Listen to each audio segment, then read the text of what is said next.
Adapun poin-poinnya, yang pertama itu pendahuluan, yang kedua itu tujuan dan ruang lingkup, yang ketiga pengelolaan wilayah pesisir dan pulau-pulau kecil berdasarkan undang-undang, yang keempat potensi perkembangan ekowisata pesisir dan pulau-pulau kecil wisatanya.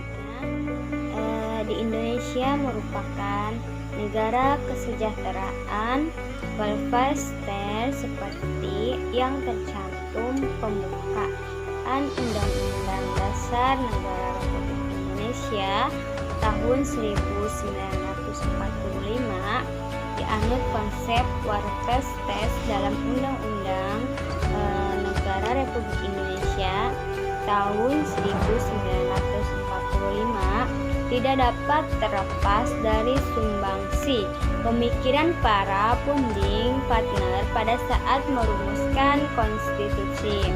Di antaranya itu, pada rapat besar tanggal 11 Juli tahun 1945, Yamin kembali menegaskan gagasannya tentang negara kesejahteraan. Potensi sumber daya alam dan ekosistem perlu dikembangkan dan dimanfaatkan bagi kesejahteraan rakyat sehingga tercapai keseimbangannya. Selanjutnya, pengolahan atas sumber daya alam di Indonesia secara konstitusional berpedoman ketentuan pasal 33 ayat 3 dengan tepat memperhatikan pasal 20H ayat 1 Undang-Undang Dasar 1945. Pada pasal 33 ayat 3 Undang-Undang Dasar 1945 menempatkan bahwa bumi dan air, kekayaan alam yang terkandung di dalam dikuasai oleh negara dan dipergunakan untuk sebesar-besarnya kemakmuran rakyat sebagai bentuk pemenuhan atas hak dasar warga negara sebagaimana dimanfaatkan dalam pasal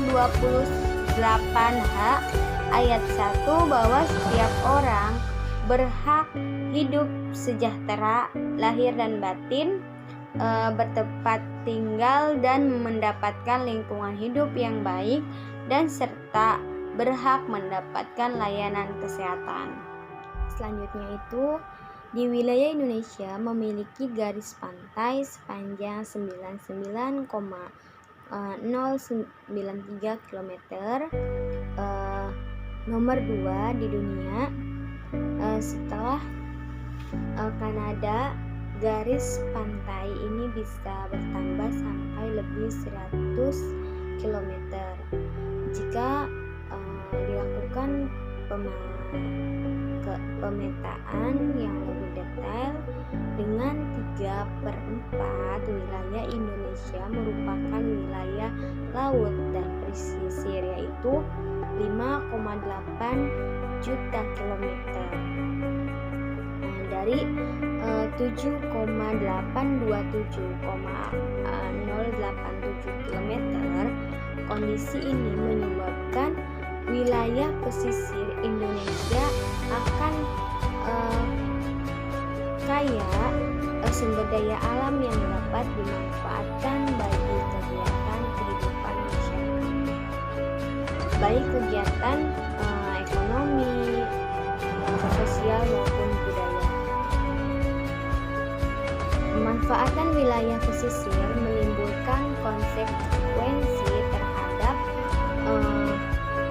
penyediaan ruang atau lahan bagi berbagai aktivitas yang muncul.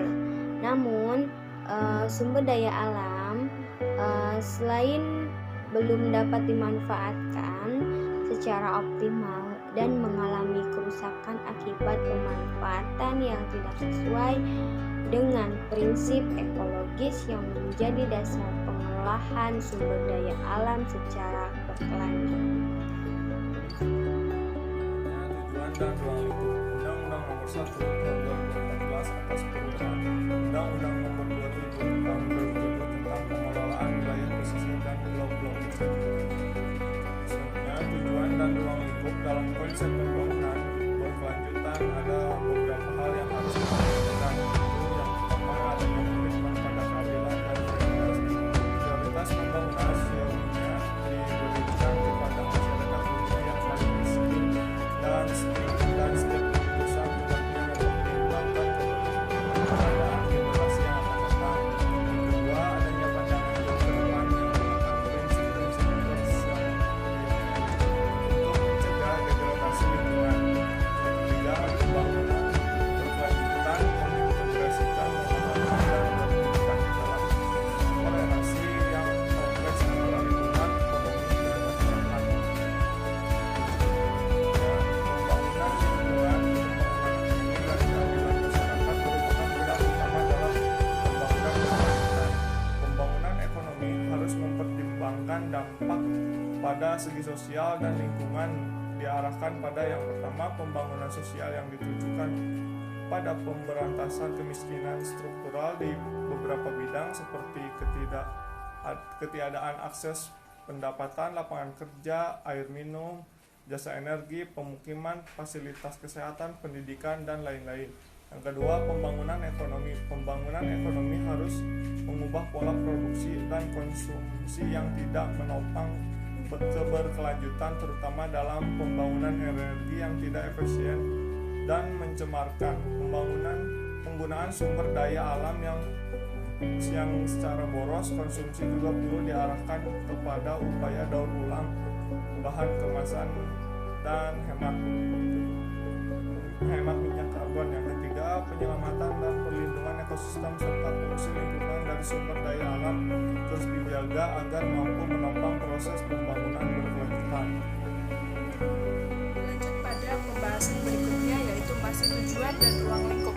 Pada Juli tahun 2007, pemerintah menerbitkan Undang-Undang Nomor 27 Tahun 2007 tentang pengelolaan wilayah pesisir dan pulau-pulau kecil. Selanjutnya disingkat menjadi UU-PWP-3K.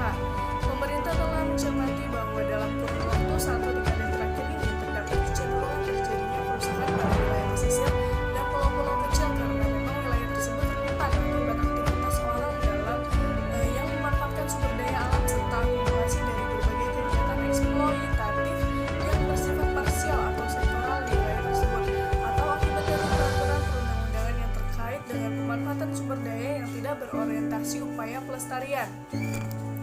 Kemudian ruang lingkup dari pengaturan undang-undang ini meliputi berbagai tahapan kegiatan dalam suatu sistem pengelolaan yang meliputi tahap perencanaan, pengelolaan, serta tahap pengawasan dan pengendalian terkait dengan berbagai aktivitas yang diselenggarakan di wilayah pesisir dan pulau-pulau kecil yang meliputi daerah pertemuan antara pengaruh perairan dan daratan.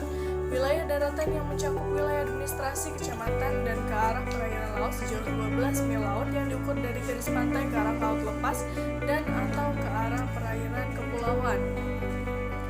Kemudian pengelolaan wilayah pesisir dan pulau-pulau kecil meliputi kegiatan perencanaan, pemanfaatan, pengawasan, dan pengendalian terhadap interaksi manusia dalam memanfaatkan sumber daya alam pesisir dan pulau-pulau kecil serta proses alamiah secara berkelanjutan dalam upaya meningkatkan kesejahteraan masyarakat dan menjaga keutuhan RI. Pengelolaan tersebut dilaksanakan dengan mengintegrasikan antara pemerintah pusat, antar pemerintah daerah, antar sektor, antar pemangku kepentingan seperti dunia usaha dan masyarakat, antara ekosistem darat dan laut, dan antar disiplin ilmu dan manajemen. Adapun tujuan dari pengelolaan wilayah pesisir dan pulau-pulau kecil ini dilaksanakan dengan tujuan yang pertama, untuk melindungi, konservasi, merehabilitasi, memanfaatkan dan memperkaya sumber daya pesisir dan pulau-pulau kecil serta sistem ekologisnya secara berkelanjutan. Kemudian yang kedua, untuk menciptakan keharmonisan dan sinergi antara pemerintah dan Pemda dalam pengelolaan sumber daya pesisir dan pulau-pulau kecil. Kemudian yang ketiga, untuk memperkuat peran serta masyarakat dan lembaga pemerintah serta mendorong inisiatif masyarakat dalam pengelolaan sumber daya pesisir dan pulau-pulau kecil agar tercapai keadilan, keseimbangan, dan berkelanjutan. Kemudian yang terakhir adalah meningkatkan nilai sosial, ekonomi, dan budaya masyarakat melalui peran serta masyarakat dalam pemanfaatan sumber daya pesisir dan pulau-pulau kecil. Baik, terima kasih banyak. Yaitu mengenai pengelolaan wilayah pesisir dan pulau-pulau kecil. Berdasarkan Undang-Undang Nomor 1 Tahun 2014 tentang perubahan atas Undang-Undang Nomor 7 Tahun 2007 mengenai pengelolaan wilayah pesisir dan pulau-pulau sekitar pulau-pulau kecil. Yang pertama itu ada mengenai tahap perencanaan. Berdasarkan pada penjelasan umum Undang-Undang Nomor 7 Tahun 2007, yaitu mengenai pengelolaan wilayah pesisir dan pulau-pulau kecil atau WP3K, dinyatakan bahwa perencanaan dilaksanakan melalui pendekatan pengelolaan wilayah pesisir dan pulau-pulau kecil secara terpadu atau yang dikenal dengan istilah Integrated Coastal Management, yang mengintegrasikan berbagai perencanaan yang disusun oleh berbagai sektor terkait dan sesuai dengan tugas serta kewenangan dari pemerintah pusat maupun pemerintah daerah, sehingga terjadi keharmonisan dan penguatan dalam pemanfaatannya. Tahap perencanaan diatur dalam bab 4 mulai dari pasal 7 sampai dengan pasal 15. Berdasarkan pada pasal 7, perencanaan pengelolaan wilayah pesisir dan pulau-pulau kecil terdiri atas berbagai kegiatan. Di antaranya yaitu yang pertama ada rencana strategis WP3K atau RSWP3K. Yang kedua yaitu ada zonasi WP3K atau RSWP3K. Yang ketiga yaitu rencana pengelolaan WP3K. Yang keempat yaitu rencana aksi pengelolaan WP3K.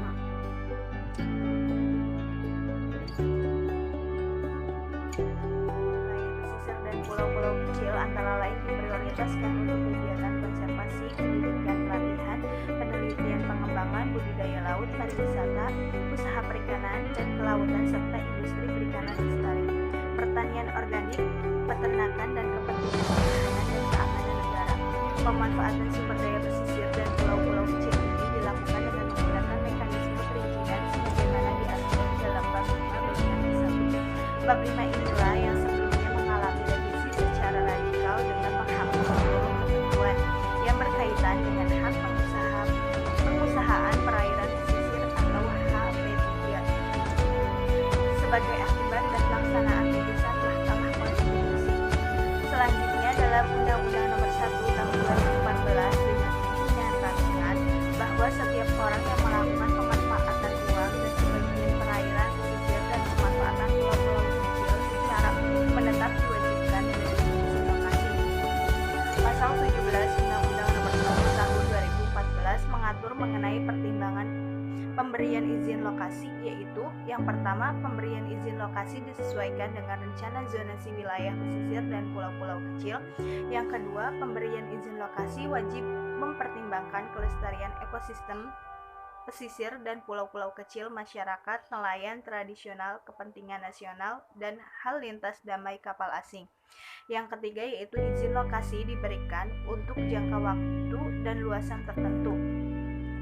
Yang keempat yaitu izin lokasi tidak dapat diberikan pada zona ini di kawasan konservasi air laut, kawasan pelabuhan, dan pantai umum.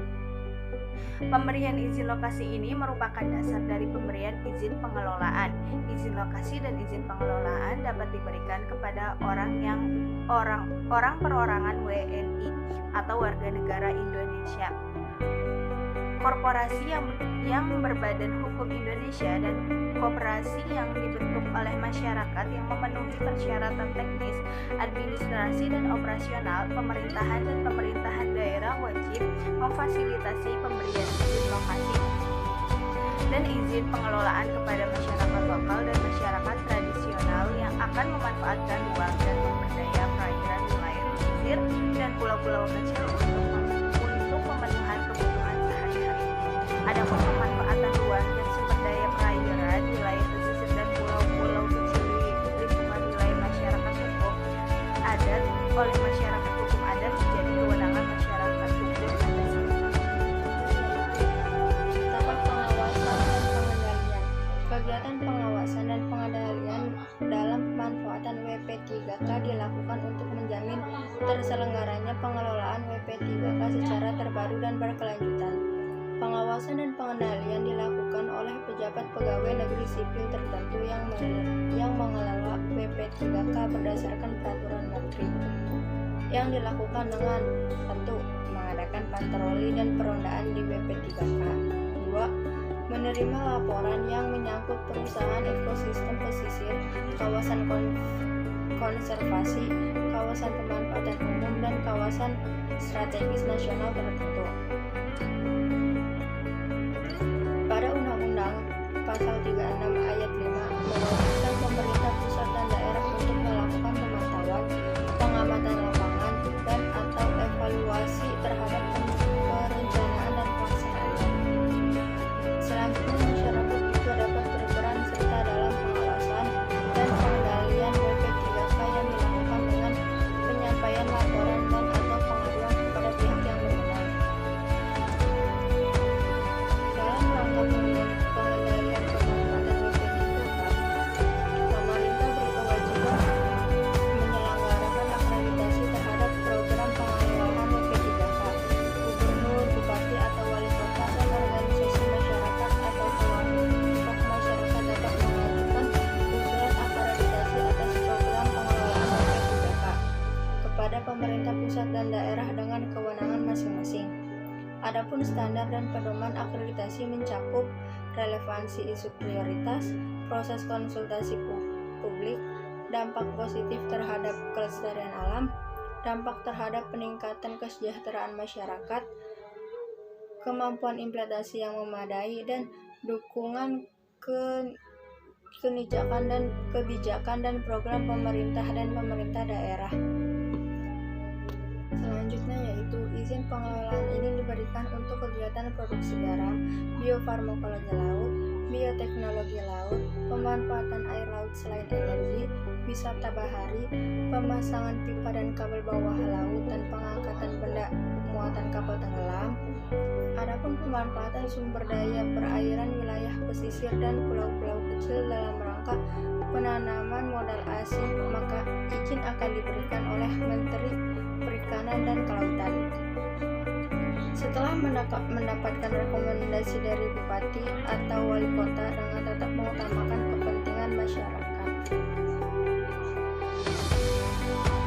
Wali kota dengan tetap mengutamakan kepentingan nasional. Izin tersebut diberikan dengan syarat bahwa pemohon harus berbadan hukum perseroan terbatas, dapat menjamin akses publik di wilayah yang tidak berpenduduk, belum ada pemanfaatan oleh masyarakat lokal, harus bekerja sama dengan peserta di Indonesia, melakukan pengalihan saham secara bertahap kepada peserta Indonesia, harus melakukan alih teknologi dan memperhatikan aspek ekologi, sosial, dan ekonomi pada luasan lahan. Baik, dilanjut oleh saya, Dwi Sulistiawati, pada poin keempat, yaitu potensi pengembangan ekowisata pesisir dan pulau-pulau kecil di sekitarnya. Pulau kecil, pulau kecil ini yaitu pulau dengan luas lebih kecil atau sama dengan 2000 km persegi, beserta kesatuan ekosistemnya. Pulau-pulau kecil terluar atau disingkat PPKT adalah pulau-pulau kecil yang memiliki titik-titik dasar koordinat geografis yang menghubungkan garis pangkal laut kepulauan sesuai dengan hukum internasional dan nasional. Kawasan strategis nasional tertentu selanjutnya disingkat KSNT adalah kawasan yang terkait dengan kedaulatan negara, pengendalian lingkungan hidup, dan atau situs kawasan dunia.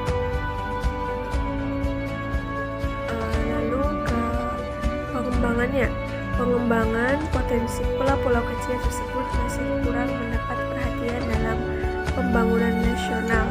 Hal ini tidak lepas dari beberapa keterbatasan ekonomi yang dimiliki pulau-pulau kecil, yaitu diantaranya ketersediaan sumber daya alam yang terbatas dan ketergantungan yang tinggi akan komponen dari luar, lalu keterbatasan substitusi impor bagi ekonomi pulau, pasar domestik yang relatif kecil, kompetisi lokal terbatas, dan ekspor menjadi penopang utama ekonomi pulau. keterbatasan kemampuan mempengaruhi harga lokal dan menentukan skala ekonomi, ketergantungan pada sejumlah produk dengan tingkat spesialisasi tinggi, dan kendala administrasi publik.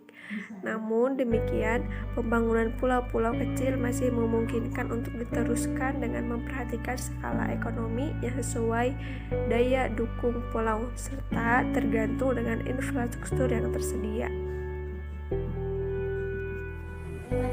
Produk wisata yang terdiri dari 6 komponen utama, yaitu atraksi. Yang pertama atraksi, yang kedua amenitas, yang ketiga aksibilitas, yang keempat sumber daya manusia, yang kelima image, dan 6 harga. Berdasarkan nilai kepercayaan, maka produk wisata dapat dibagi menjadi produk nyata alpha, yaitu atraksi atau attraction, fasilitas atau facility, dan eksibilitas atau eksibility, dan produk tidak nyata, citra atau image.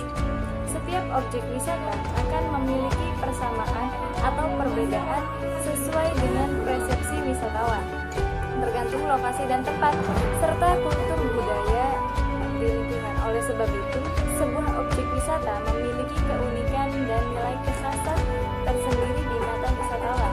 Pengembangan wisata bahari perlu memperhatikan pelestarian lingkungan, peningkatan kesejahteraan masyarakat, terpenuhnya kepuasan pengunjung, dan peningkatan keterpaduan dan kesatuan pembangunan masyarakat di sekitar kawasan pengembangan.